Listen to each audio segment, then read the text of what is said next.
So people want to know, how loud is too loud? Wow, that's the question, right? I get that question all the time. On tour, I'll have church sound guys coming up and asking questions and hopefully complimenting the mix, but then all of a sudden the conversation will lean toward, okay, so at my church they say it's too loud, what do you think?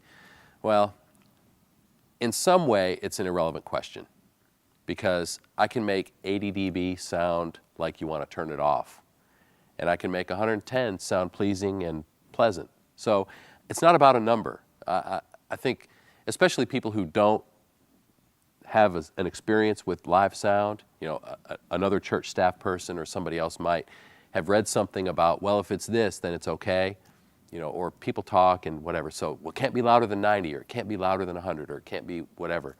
Even neighborhoods now have ordinances where, you know, there's an outdoor amphitheater and, you know, 100 feet away, you can't be louder than 80 dB after 9 o'clock. Well, you can if you do it right. So don't get bogged down in a number. I would say if somebody's complaining that they think it's too loud, my first question is always, okay, what's wrong with my mix? Is there some frequency that's just sticking out? Is the lead vocal too harsh? Is there a guitar that's just out of control? Is the low end too boomy? Is there something that's really killing people at 50, 60 hertz?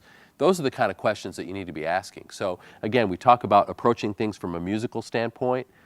That's a great example of when that comes into play.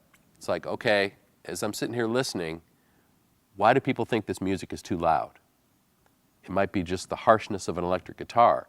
Could be you talk to the musician to change the tone just a little bit, or you tweak the EQ just a little bit, or you turn it down.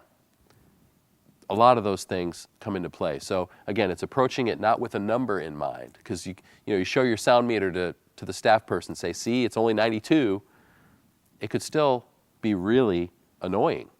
So you got to take that number with a grain of salt.